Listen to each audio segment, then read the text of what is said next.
Welcome to Telugu focus TV. నేను మీ Srinivas Reddy. YCP ప్రభుత్వం అధికారంలో ఉన్నప్పుడు మండలానికో భూ కుంభకోణం అంటూ కూడా చాలామంది ఇప్పుడు ఫిర్యాదు చేస్తున్నారు. ఏంటి ఎక్కడ అనేది కూడా పూర్తిగా ఈ వీడియో చూడండి, మీకే తెలుస్తుంది.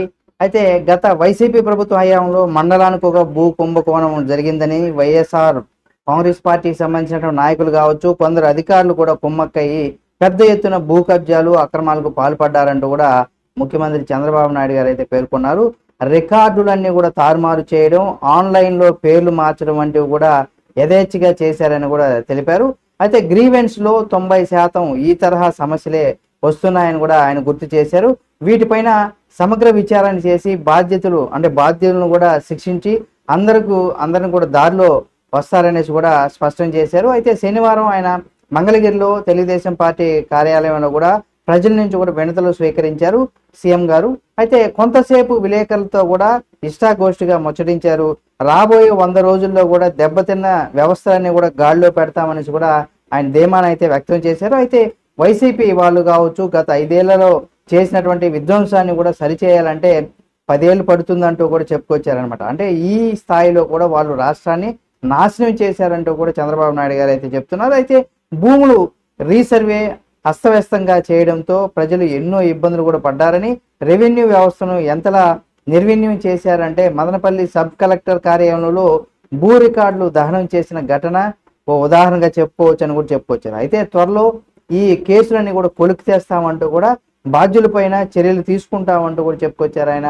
ఇక భూ కబ్జాలు చేసిన వారికి సహకరించిన అధికారులు కూడా చట్ట ప్రకారం శిక్షిస్తామని కూడా చంద్రబాబు నాయుడు గారు అయితే హెచ్చరించారు. ఇక అర్జీల పరిష్కారానికి నిర్దిష్ట కాల పరిమితి తీసుకుంటామని కూడా చెప్పుకొచ్చారనమాట. అది ఏంటి, ఎంత కాల పరిమితి తీసుకుంటారనేది కానీ మనం చూసినట్లయితే ప్రజల నుంచి కూడా వినతులు స్వీకరించడంతో పాటుగా వాటి పరిష్కారాన్ని లక్ష్యంగా పెట్టుకున్నాం. ప్రతి సమస్యను కూడా సాధ్యమైనంత త్వరగా మేము పరిష్కారం చేస్తామని కూడా దీనికోసం నిర్దిష్ట కాల పరిమితి కూడా పెడతాం.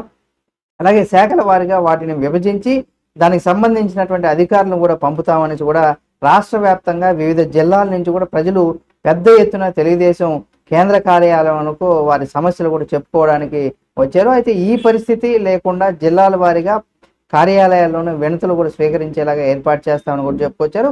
అయితే ఆ జిల్లా మంత్రులతో పాటు పార్టీ నుంచి కూడా ముఖ్యమైనటువంటి నేతలు కావచ్చు రోజు అందుబాటులో ఉంటారు. అలాగే నియోజకవర్గ స్థాయిలో కూడా ఎమ్మెల్యేలు కూడా వినతులు స్వీకరించేలాగా యంత్రాంగాన్ని రూపొందిస్తున్నామనేసి కూడా సీఎం చంద్రబాబు నాయుడు గారు అయితే వెల్లడించారు. అయితే ప్రజలతో పాటుగా ఉద్యోగులు కూడా తమ సమస్యలు విన్నవించుకునేందుకు వస్తారనేసి కూడా మీడియా ప్రతినిధులకు చెప్పగా వారి కోసం కూడా ప్రత్యేకంగా ఓ వరుసను కూడా ఏర్పాటు చేయాలనేసి కూడా పక్కనే తెలుగుదేశం రాష్ట్ర అధ్యక్షుడిగా ఉన్నటువంటి పల్లా శ్రీనివాసరావు కూడా సూచించారు. అయితే ప్రజా పోలీసింగ్ చేసేలాగా కూడా చూస్తా ఉన్నారు. దానికి సంబంధించి ఇక్కడ మనం చూసినట్టయితే ఇక్కడ సీఎం చంద్రబాబు మడకశిర పర్యటనలో ఉండగా సిపిఎం నాయకులను కూడా ముందస్తుగా అరెస్ట్ చేయడం, అలాగే మీడియా వాహనాలను అడ్డుకోవడం తదితర ఘటనలకు సంబంధించి విలేకరులు ప్రస్తావించగా తమ పర్యటనలో ఎవరికి ఇబ్బంది కలగకుండా చూస్తామని కూడా హామీ ఇచ్చారు. అయితే పోలీసులు పోలీసింగ్ చేసేలాగా కూడా మార్పులు చేస్తామని కూడా చెప్పుకొచ్చారు.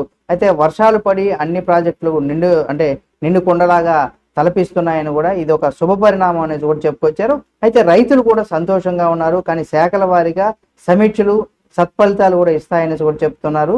అయితే ఈ విషయాన్ని చంద్రబాబు నాయుడు గారు మీడియా ముందు కూడా వివరించడం జరిగింది.